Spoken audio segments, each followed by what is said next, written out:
O apóstolo Paulo, inspirado pelo Espírito Santo, escreve aos Colossenses, na sua carta, no capítulo 1, versículo 21 a 23, sobre como podemos experimentar de forma pessoal a reconciliação com Deus. Os Colossenses eram um exemplo concreto dessa experiência. Na verdade, as pessoas pensam que para se reconciliarem com Deus, elas precisam dar uma oferta significativa em algum altar no templo religioso. Também é dito que para você ser aceito por Deus, você precisa obedecer bastante, se esforçar por obedecer a Deus para quem sabe Ele te aceitar. Muita gente diz assim, não, você precisa buscar Deus, ler a Bíblia toda e uma hora você irá encontrá-lo. Existem aqueles que dizem que você precisa pagar as penitências e realizar alguns votos e então Deus vai aceitá-lo. O que será que Paulo, inspirado por Deus, diz para nós a esse respeito? Se você se preocupa em ser aceito por Deus ou busca essa experiência, preste atenção no que ele diz aqui.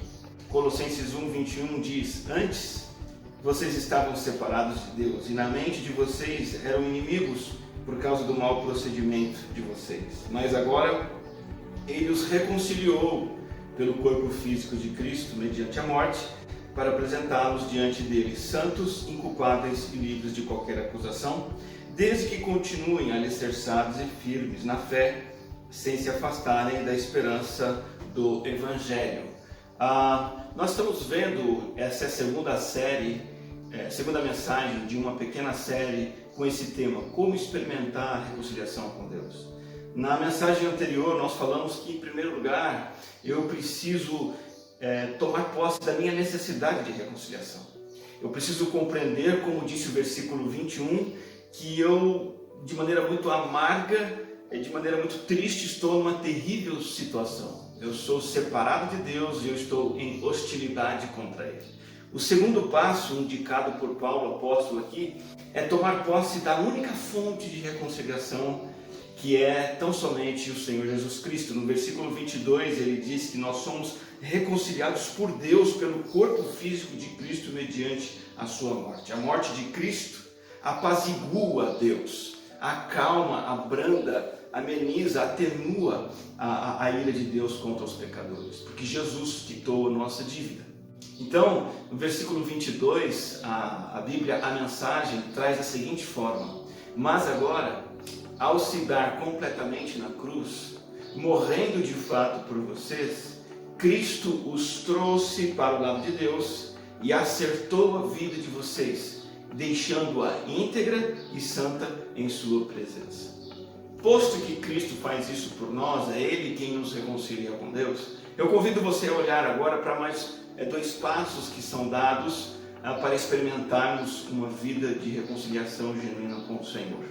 E o próximo passo, o terceiro passo, seria experimentar os propósitos.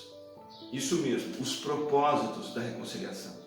Quando Deus reconcilia uma pessoa consigo, automaticamente Ele estabelece um plano para a vida dessa pessoa.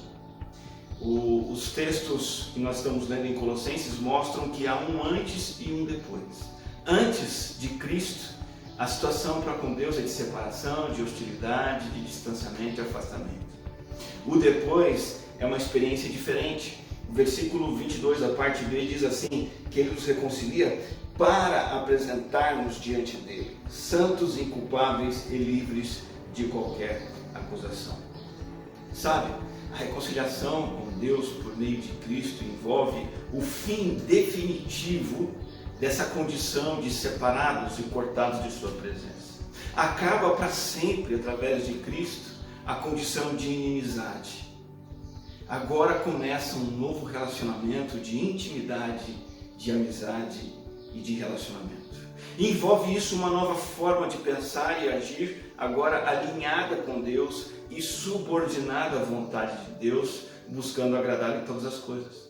O apóstolo Paulo traduz esse plano de Deus em três propósitos que são alcançados no momento que cremos em Jesus, que são desenvolvidos ao longo da vida e que serão provados de maneira plena na glória celestial.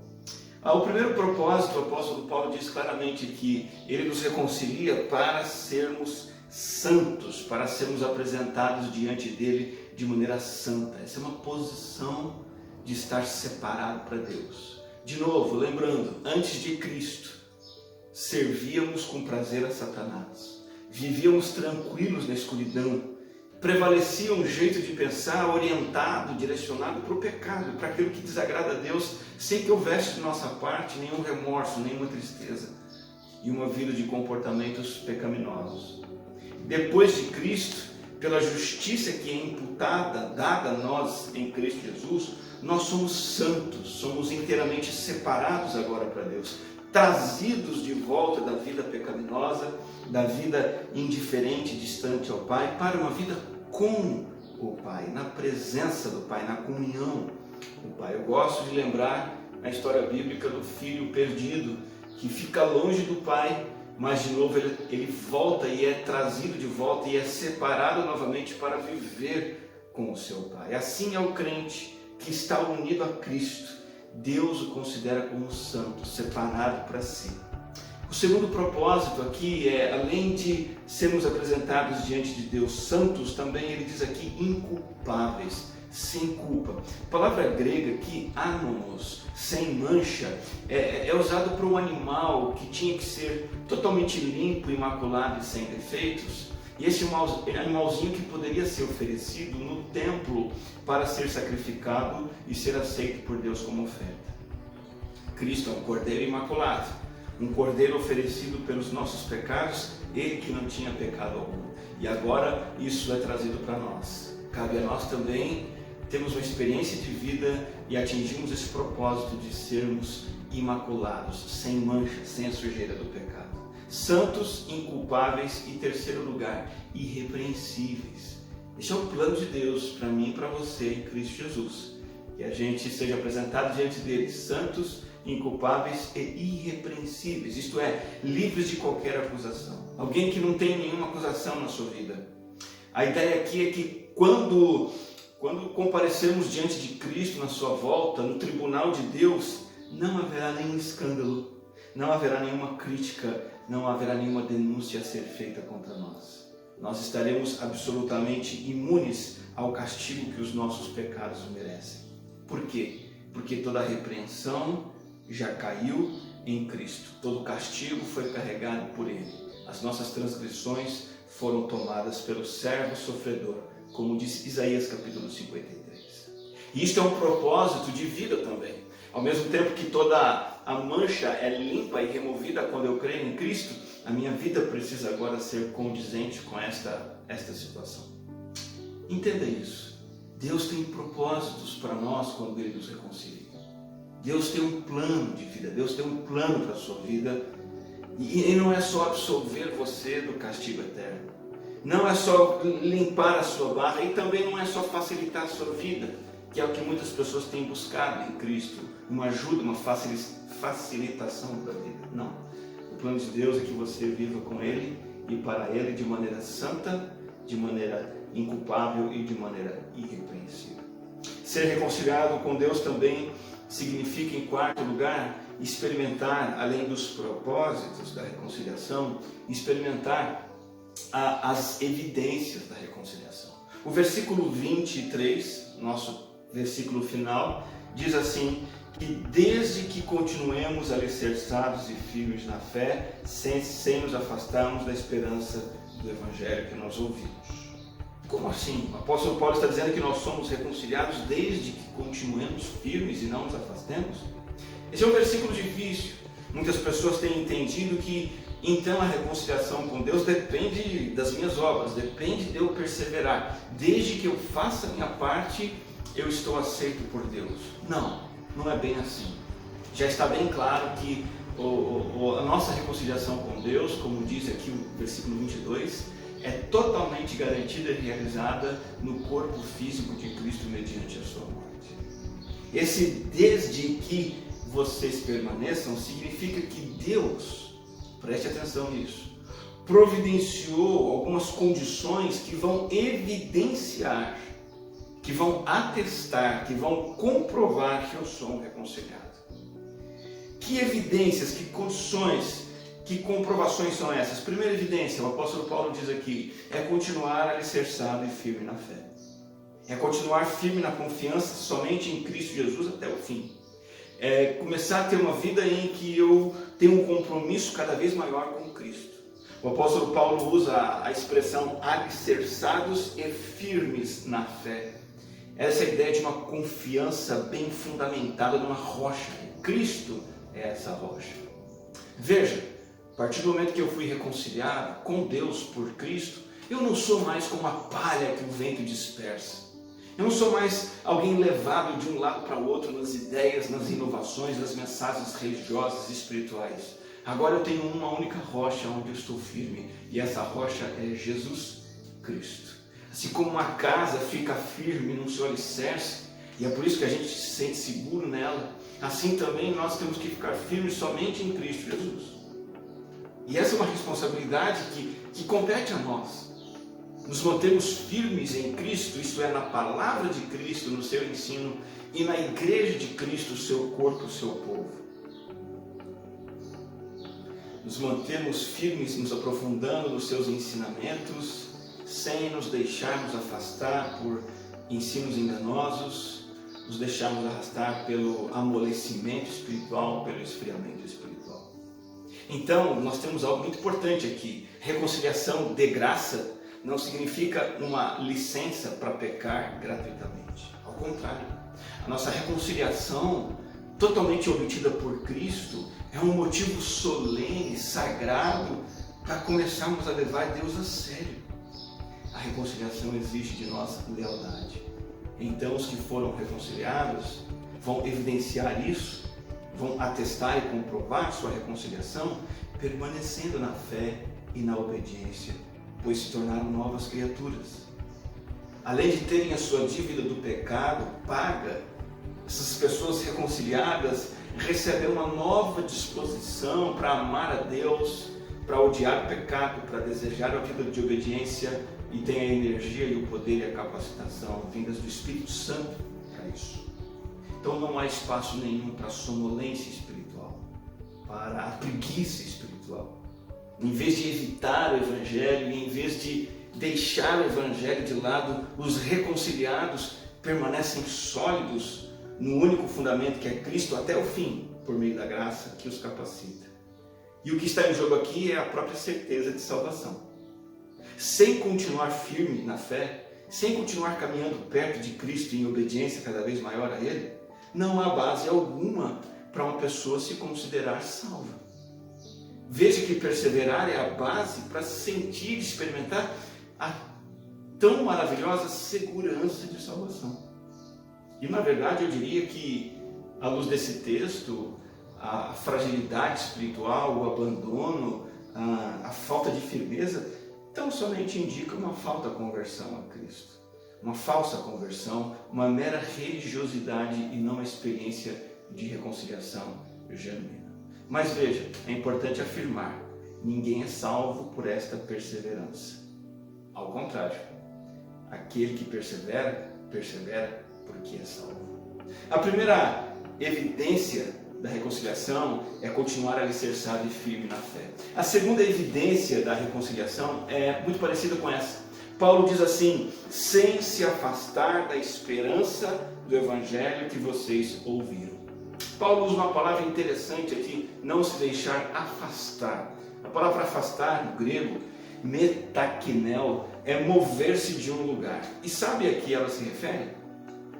Pensa nos estragos decorrentes de um terremoto. Você já deve ter visto notícias sobre o que o terremoto faz. Ele chega a remover totalmente de um lugar, um edifício, uma casa, o seu fundamento, destruindo completamente. E na verdade nós sabemos pela história antiga que mais ou menos no ano 62, um pouco antes de Paulo escrever essa carta, um terremoto atingiu a região de Colossos. E Paulo então usa isso para reforçar a advertência tão importante que ele está fazendo para os colossenses. Assim como esse terremoto abalou as estruturas da cidade, assim também existem heresias, existem perigos que abalam as estruturas da fé. Não se deixem ser removidos por ideias falsas, por ensinos falsos, por seduções deste mundo que destrói a esperança do Evangelho. Ele fala de esperança. Que esperança é essa. A esperança é que por meio de Cristo nós fomos salvos. Nós estamos sendo salvos, santos, inculpáveis e irrepreensíveis. E seremos plenamente santos, inculpáveis e irrepreensíveis. Mais uma vez me referindo à Bíblia, tradução à mensagem, versículo 23 diz assim: permaneçam firmes no vínculo da verdade, sintonizados com a mensagem e atentos para que não sejam distraídos ou desviados. Quais são esses abalos sísmicos que tremem e removem o crente da sua base? Nós temos alguns abalos que são externos, coisas que vêm de fora e que podem nos desestruturar na fé. Falsos mestres que estão por aí, falsos ensinos, pessoas que dizem coisas supostamente da parte de Deus, mas não dizem o que está na palavra. Valores distorcidos que são passados para nós, ideias equivocadas que são transmitidas. A nossa cultura que cada vez mais está longe dos padrões de Deus, ideologias deste mundo, amigos, pessoas com quem convivemos, e muitas vezes o crente ele valoriza mais as pessoas não crentes com quem ele convive do que seus próprios irmãos da igreja e os seus líderes na igreja. E isso tudo pode afastar a pessoa dos pensamentos voltados para Cristo, de uma vida dedicada a Cristo. As adversidades também, os problemas podem enfraquecer a fé. Existem também o abalo sísmico interno. E este é um abalo sísmico, é um risco constante que é a nossa vontade pecaminosa, a natureza caída que ainda temos, a inclinação para ceder às tentações externas e que nos faz abrir mão do tesouro que é Cristo, a vida na sua presença e a vida na sua palavra. E essas vontades internas pecaminosas nos levam a nos apegarmos a coisas que são fúteis, que são breves, decepcionantes, e não a Cristo. Eu queria contar uma história muito simples de um homem, um jovem senhor que me procurou. Há alguns anos atrás as pessoas encontravam lugares e pessoas através das listas telefônicas. E foi por meio de uma lista telefônica que um sujeito encontrou o telefone da nossa igreja lá em São Paulo, quando nós pastoreávamos ali. E ele telefonou, marcou um horário, veio ao escritório para conversar comigo. E eu não me esqueço a maneira como ele chegou no escritório. Era um homem de boa aparência, bem apresentado, demonstrava um certo nível cultural, mas ele relatou uma vida quebrada. E ele estava prostrado, e dava para ver no seu aspecto físico a sua prostração de alma. Ele estava em guerra conjugal. Conflito com a esposa, com os familiares e praticamente já divorciado. Estava tendo dificuldades de se encontrar e de viver e desfrutar do seu próprio filho. Estava tendo casos extraconjugais com certa regularidade. Tinha fobias, medos e sentia uma forte opressão espiritual. Ele relatou sua vida, ele relatou sua história. E basicamente o que ele queria era ajuda. Ele queria vencer e se livrar daquela situação toda. O que mais foi surpreendente para mim, ouvir a história daquele homem, é que ele era de uma igreja batista. Ele conhecia a mensagem de Jesus Cristo. Ele era amigo do pastor da igreja no interior do estado de São Paulo. Ele era inteligente, conhecedor da palavra, mas se deixou distrair.